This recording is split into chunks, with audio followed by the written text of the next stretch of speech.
والدین اور بیوی میں زیادہ حق کس کا ہے؟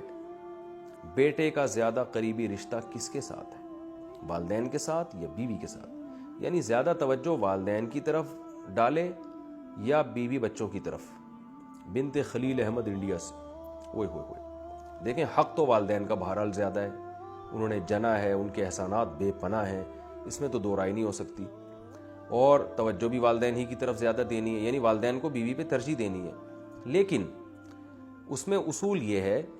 کہ شریعت نے جو والدین کا حق ہے نا، اس کی ادائیگی کا طریقہ مختلف رکھا ہے، اور بیوی کی ادائیگی کے حقوق کا انداز مختلف ہے، وہ دونوں ایک دوسرے سے ڈیفرنٹ ہیں، لہذا دونوں ایک دوسرے کے اپوزٹ نہیں ہیں، ایک دوسرے کے خلاف نہیں ہیں کہ آپ ماں کا حق ادا کریں گے تو بیوی کا حق ضائع ہوگا، بیوی کا ادا کریں گے تو ماں کا حق ضائع ہوگا۔ اس کی مثال ایسے ہے کہ جو ہے کوئی آپ سے پوچھے کہ بھائی کیا نام ہے، بیٹے کا حق زیادہ ہے یا بیٹی کا؟ تو بھائی حق تو دونوں کا برابر ہے، لیکن دونوں کی حق کی ادائیگی میں فرق مختلف ہے۔ بیٹے کو آپ کمانے کے قابل بناتے ہو، بیٹی کا حق یہ کہ اس کے لیے اچھا رشتہ تلاش کرتے ہو، یہ انداز مختلف ہوتے ہیں۔ بھائی کا حق الگ طریقے سے ادا کیا جاتا ہے، بہن کا حق الگ طرح سے ادا کیا جاتا ہے۔ تو یہاں بھی یہی ہے کہ والدین کا جو حق ادا کیا جائے گا وہ یہ کہ ان کو تکلیف سے بچایا جائے، باقی ٹائم زیادہ کس کو دیا جاتا ہے؟ وہ بیوی کو دیا جاتا ہے، اس لیے کہ والدین کو آپ کے زیادہ ٹائم کی ضرورت نہیں ہوتی، کیونکہ اللہ تعالیٰ نے دو دل جوئی کے لیے پیدا کیا، وہ میاں بیوی کو ایک دوسرے کی دل جوئی کے لیے پیدا کیا، تو وہ ایک دوسرے سے ٹائم مانگتے ہیں۔ ماں باپ زیادہ ٹائم نہیں مانگتے، آپ 24 گھنٹے میں تھوڑی دیر بھی والدین کے پاس بیٹھ جائیں گے تو وہ خوش ہو جاتے ہیں، وہ نہیں چاہتے کہ ہر وقت چپک کے ہی رہو، ہمارے ساتھ ہی رہو ہر وقت۔ تو اس لیے والدین کو اکثر لوگ اپنے والدین کو سفر میں اپنے ساتھ نہیں لے کے جاتے، گھومنے پھرنے جاتے ہیں تو بیوی کو لے کے جاتے ہیں، تو اس لیے کہ بیوی کے حقوق میں یہ چیز داخل ہے۔ قرآن میں بھی اللہ نے ارشاد فرمایا وصاحبتہ وبنیہ، قرآن میں اللہ نے بیوی کو صاحب کہا ہے، صاحبہ کا معنی ساتھ رہنے والی، تو ساتھ رہنے والی کیونکہ وائف ہے تو ٹائم عام طور پر اس کو زیادہ دیا جاتا ہے، اور یہ اس میں والدین کی حق تلفی نہیں ہے، کیونکہ والدین کو اولاد سے زیادہ ٹائم چاہیے بھی نہیں ہوتا۔ ہاں بالکل ہی آپ والدین کو ٹائم نہیں دے رہے تو ایک الگ بات ہے، وہ پھر ظلم میں آ جاتا ہے۔ اسی طرح خرچہ جو ہے، کیونکہ والدین خرچے کے محتاج نہیں ہوتے، کیونکہ آپ کے والد بھی کما رہے ہوتے ہیں جو آپ کی ماں پہ خرچ کر رہے ہوتے ہیں، اپنی وائف پہ یعنی خرچ کر رہے ہوتے ہیں، تو لہذا آپ کے ذمے یہ نہیں ہوتا کہ اپنی ماں پہ خرچ کریں آپ، کیونکہ وہ آپ کے والد کے ذمے اور وہ انہوں کو کھلا رہے ہوتے ہیں، وہ یا آپ کی والدہ کی پینشن آتی ہے یا آپ کی والدہ جاب کرتی ہیں، جبکہ بیوی کا خرچہ جو ہے وہ مرد کے کندھوں پر اللہ نے ڈالا ہے۔ تو اس لحاظ سے انسان یہ ہو سکتا ہے کہ ماں باپ کو نہ دے رہا ہو، بیوی بچوں کو کھلا رہا ہو، تو اس میں کوئی گناہ نہیں ہے۔ گناہ جب ہوگا جب ماں باپ جو ہیں وہ ان کا کمانے کا کوئی ذریعہ نہیں ہے، تو ایسی صورت میں آپ بیوی بچوں کو کھلا رہے ہو، ماں باپ کو نہیں کھلا رہے، تو آپ کو بہت سخت گناہ ہوگا۔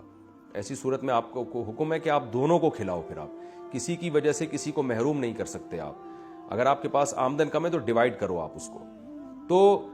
تو یہ کہنا یعنی وقت میں ہو گیا زوجہ کا حق زیادہ ہے، اور رات گزارنا زوجہ کا حق ہے۔ آپ اگر والدہ کے ساتھ نہیں سوتے، باپ کے ساتھ نہیں سوتے، آپ بیوی کے ساتھ سوتے ہو، تو پھر ایسی صورت میں آپ کی والدہ اگر آپ کو تانا دیتی ہے کہ بھئی میں چاہتی ہوں کہ میرے گھر میں تو آگے سویا اگر تو بیگم کے ساتھ جا کے سو رہا ہے، تو ماں کا حق تو زیادہ ہے، تو ماں کا یہ تانا غلط ہوگا، اس لیے کہ ماں کا حق اگرچہ زیادہ ہے لیکن یہ والا حق ماں کا سرے سے ہے ہی نہیں، یہ حق ماں کا نہیں ہے بلکہ اس کا ہے جو اپنے ماں باپ کو چھوڑ کر رخصتی کر کے آئی ہے آپ کے گھر میں، تو یہ رات آپ کو اس کے ساتھ گزارنی پڑے گی۔ ہاں کبھی کبھار ہو جائے، جیسے ماں باپ کہتے ہیں بہت دن ہو گئے ہمارے گھر میں آئی نہیں رہنے کے لیے، تو کچھ دن رہنے کے لیے آؤ، وہ ایک الگ بات ہے، کبھی کبھار تو ایک الگ، لیکن مستقل بیسس پر زوجہ کے ساتھ انسان کو رہنا پڑتا ہے، اور مستقل بیسس پر خرچہ بھی آپ پر زوجہ کا ہے، چاہے وہ مالدار ہی کیوں نہ ہو۔ والدین اگر مالدار ہیں تو آپ پر والدین کا خرچہ لازم نہیں ہے، لیکن بیوی کروڑ پتی بھی کیوں نہیں ہو، پھر بھی شوہر کے ذمہ اس کا نان نفقہ ہے، کیونکہ وہ اپنا گھر چھوڑ کر آپ کے گھر میں باؤنڈ ہوئی ہے اسی بیس پر کہ اب نان نفقہ آپ نے اس کا اٹھانا ہے۔ تو یہ چند چیزیں ہیں۔ تو پھر آپ کہیں گے پھر والدین کا حق زیادہ کیسے ہو گیا؟ حق زیادہ ایسے ہو گیا کہ جو والدین کے حقوق ہیں نا آپ کے اوپر، جو واجب حقوق ہیں، ان کی حق تلفی آپ نے اگر کی تو آپ کو گناہ بہت زیادہ ہوگا۔ بیوی کے حقوق کی حق تلفی کی تو گناہ ہوگا، مگر اتنا نہیں ہوگا جتنا والدین کو ستانے کا گناہ ہوتا ہے، اس لحاظ سے والدین کا حق زیادہ ہے۔ اور مباح چیزوں میں والدین کا حق زیادہ ہے۔ مباح کا مطلب وہ کام جو آپ پر واجب نہیں ہے، اس میں بیوی ایک کام کا حکم دے رہی ہے، والدین اس کے خلاف، تو پھر آپ کو والدین کی بات ماننی ہے۔ مثال کے طور پر ہفتے کے دن جناب آپ کی ماں کہہ رہی ہے کہ بیٹا مجھے جو ہے نا وہ آج ذرا تھوڑا سا پارک میں گھما کے لے آؤ، میری طبیعت خراب ہو رہی ہے، مجھے ڈاکٹر نے چہل قدمی کا حکم دیا ہے، ادھر بیگم صاحبہ کہہ رہی ہیں جی ہفتے کے دن تو ہم فلاں جگہ انوائٹیڈ ہیں، آپ فلاں جگہ میری رشتہ داروں کے ہاں آپ جاؤ گے، تو ایسی صورت میں پھر آپ کو ماں کا حکم فالو کرنا پڑے گا، اس لیے کہ اس کی ضرورت کو آپ نے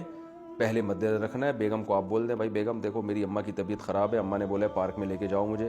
اور واکنگ کراؤ تھوڑی سی، تو پھر میں ان کو ٹائم دوں گا، آج اپنے رشتہ داروں کو آپ تھوڑا سا گول کر دیں، ٹوپی کرا دیں آپ ان کو۔ تو ایسے جو یہ چونکہ جائز ہے نا، گھمانا پھرانا کوئی واجب تو نہیں ہے، تو یہ جائز ہے۔ اسی طرح مثال بیگم کہہ رہی ہے مجھے حج کرا کے آؤ، آپ ماں بھی کہہ رہی ہے حج کراؤ، تو پھر ماں کا حق یہاں پہ زیادہ ہے، کیونکہ حج کرانا آپ پر واجب نہیں ہے، تو مباح چیزوں میں پھر ابا اماں کو مقدم رکھا جائے گا۔